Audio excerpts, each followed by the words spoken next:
लाऊं ना, वो जो भी बेचारों को मिला होगा जौ की रोटी। भाई फिलहाल बेगम, मेरी अपनी आदत क्या है कि मैं अक्सर मैं कभी भी कोशिश करता हूं किसी भीख मांगने वाले को नहीं दूं, इल्ला ये कि जब 100% इत्मीनान हो जाए कि वाकई ये मुस्तहिक है और कुछ कर नहीं सकता, वो एक अलग बात। मैं जब मेरे पास भी लोग कुछ सदक़े वगैरह के पैसे भेजते हैं, कुछ मैं अपनी तरफ से भी सदका करता हूं, तो मैं किसी मजदूर को तलाश करता हूं, क्योंकि ये पता है कि ये बेचारा अगर मालदार होता तो इतनी टफ मजदूरी, बोलो भाई, ना कर रहा हो। ये मालदार नहीं है तो ये मजदूरी कर रहा है। नंबर 2, ये आदमी लालची नहीं है। लालची होता तो मेहनत, गड़ा थोड़ी खोद रहा होता, वो रक्षा थोड़ी चला रहा होता। तो ऐसे आदमी को बगैर मांगे दे दो, और सरसरी गौर करो कि ज़कात का मुस्तहिक है या नहीं। अगर लग रहा है तो ज़कात भी दे सकते हैं उसको, नहीं तो सदका तो बहरहाल, सदक़े में तो ये कोई कानून नहीं है, सदका तो मालदार को भी दिया जा सकता है, तो गरीब को क्यों नहीं दिया जा सकता? वो तो और ज़्यादा सवाब है उसमें। और बाज़ दफ़ा अगर मेरे पास कोई बड़ा अमाउंट हो तो फिर मैं क्या करता हूँ, मैं किसी गरीब से ये पूछता हूँ, जो इंटरव्यू लेता हूँ ना, कि भाई आप ये क्यों कर रहे हो, ये क्या है। वो उसको नहीं पता होता ये मौलवी साहब मुझे चंदा देंगे। अगर पहले पता चल जाए ना तो फिर छोड़ू होते हैं। फिर आजकल ये गरीब क्या होते हैं, लंबी लंबी छोड़ना शुरू कर देते हैं, कह रहे भाई मुझे 2-3 करोड़ रुपए मिल जाए ना फिर ऐसी बातें शुरू करते हैं। उनको नहीं पता हो वैसे ही है, हेलो हाय और भाई तबीयत सेट अंडी वालान खा टोल मोल।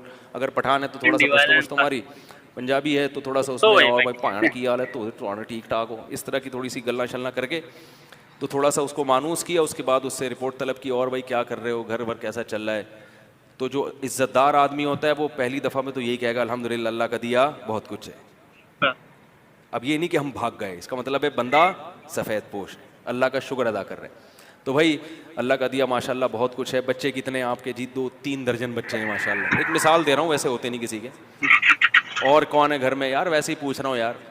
तनख्वाह कितनी है? कहना अल्हम्दुलिल्लाह ये दिहाड़ी हो जाती है। तो इस दिहाड़ी में गुजारा हो जाता है? हाँ भाई हो जाता है। इसका मतलब है कि गुजारा नहीं होता, क्योंकि इस दिहाड़ी में असबाब की दुनिया में इतने बच्चों के साथ गुजारा नहीं होगा। तो भाई उसको लिफाफा चुपके से पकड़ाओ और पतली गली से निकल लो। और इससे ज़्यादा अच्छा काम क्या है? बाज़ दफ़ा ये भी मेरी कोशिश होती है, कभी इसमें कामयाब होता हूँ, कभी नहीं भी होता, और कभी ये कोशिश नहीं भी करता, टाइम ही नहीं होता।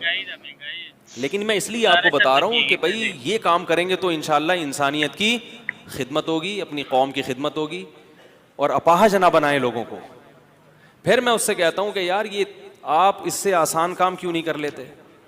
या कोई वाकई बेरोजगार है, वो भी ऐसा भी हुआ है, भिखारी आया हट्टा कट्टा, मैंने कहा आप कुछ करते क्यों नहीं? कह रहे हैं यार आजकल रोजगार नहीं मिल रहा, मैं क्या करूं। मैंने कहा ठीक है आ जाओ, हमारी मस्जिद में काम हो रहा था, मैंने कहा यार ये सारा काम यहाँ निपटा दो, ये कर लो, ये गड्ढा आप खोद दो। आप मुझसे 100 रुपये मांग रहे हो, मैं आपको 2000 रुपये दे दूंगा एक दिन के, या 3000 रुपये दे दूंगा एक दिन की दिहाड़ी।